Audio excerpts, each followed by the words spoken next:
in Colorado, it was pretty amazing. There were about 20 cities across the country that protested in front of prisons or jails and stood up for the human rights of prisoners in this country. So that was amazing.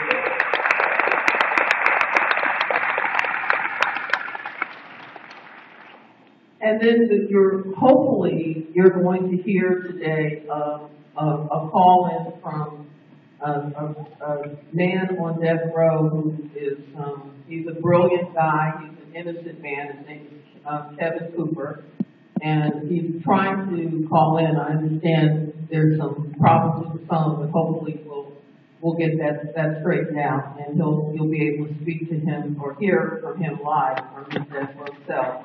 But I bring that up to say that part of the presentation that we made to the Occupy movement came from a brilliant essay that he wrote called Occupy Death Row. I just like that, Occupy Death Row. And what he said was, in essence, he said the following, that while it makes sense, obviously, for the Occupy movement, the 99%ers to be in opposition to how the 99% became so separated from the 1%. But he said there's one other thing that needs to be considered, and that is the bottom 1% of the 99%. And he said the prisoners are the bottom 1%, and that they could not be ignored or left behind in the quest for equity. And so that is another way that we connect that the prisoner rights movement connects to the Occupy movement. So I visited him with Crystal Bites, who's here somewhere. We visited Kevin a few weeks ago, and I told him that every time I discuss this, I make it a point to talk about the bottom 1%. That's a brilliant insight, and make sure he got credit for it. That was his insight. So what we're continuing to do is, this is a follow-up event. We call ourselves Occupy4Prisoners. And we're continuing to organize and to grow our movement. And so before you leave, there are a table in the back, and you can sign up and give us information so that we can reach out to you, stay in contact with you, and to bring you into what it is that our next steps. Because one of the things, we have a lot of formerly incarcerated men and women who are a part of our original planning group. And one of the things that they asked for, one of the things we committed, and you're going to actually meet and hear from some of them tonight, but one of the things we committed to was that we were not going to be a one-event wonder. That we would, that the idea is to make real and significant change. So we're going to keep going, and we'll need your help to do that. So I want to quickly thank the Alan Michon, who owns the Grand Lake Theater, because he volunteered all of this, not accepting a dime, not a dime. So I want to thank him. I absolutely want to thank the Occupy Oakland movement, and had they not had faith in us when we first came with this, this crazy idea of occupying San Quentin. You have to know a lot of people looked at us a little cross-eyed when we came up with that idea.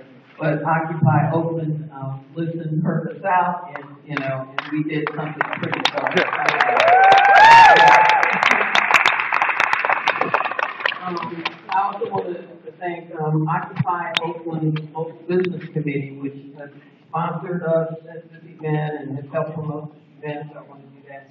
And I want to thank Rachel, who's a prominent member of Occupy Oakland, and thank her and Crystal, who is my right arm, left arm, and if I could have any other arm, she's that too. So you'll see her. People running around, going crazy, doing all the, good work. So I want to thank her, Crystal Bidey. And I just want to give you an overview of the program. And we will have, you heard some of the music, you heard the Truth Mob, we'll have a little more music. You're going to hear statements. It's one of the things that we did on February 20th. We read statements. We wanted to be the voice for the voiceless. And you should know, too, that we've heard from some of the people at San Quentin. We made a lot of noise early on with a brass band, this and the other, because we wanted them to we wanted to do our best for them to hear us. I don't know if that turned out to be the case, but they did see us on television. And I've heard back, we've heard back from them that they were so happy, and one of them said something that was so moving.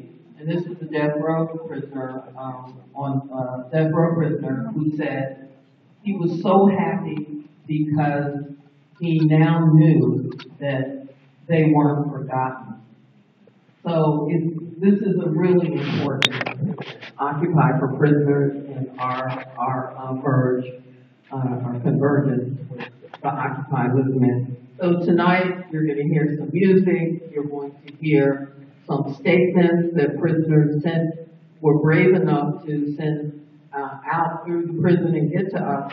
So that some of them we read on February 20th, but some we're reading tonight.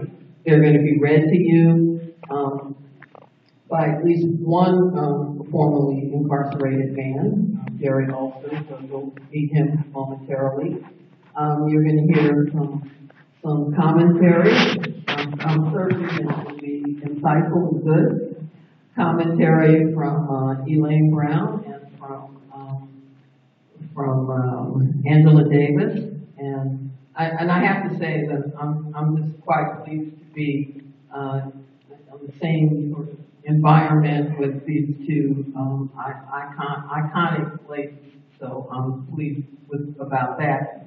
So, and again, you're going to hear some more singing, but I need to say that we're not being rude, but if Kevin calls from death row and is right in the middle of something, we're going to have to take it because take his call because we want you to hear from him, and because you can never tell with San Quentin as to whether when he gets through with it they'll cut him off. I mean, it's not Club Med in a death row at San Quentin, so they're not cooperative.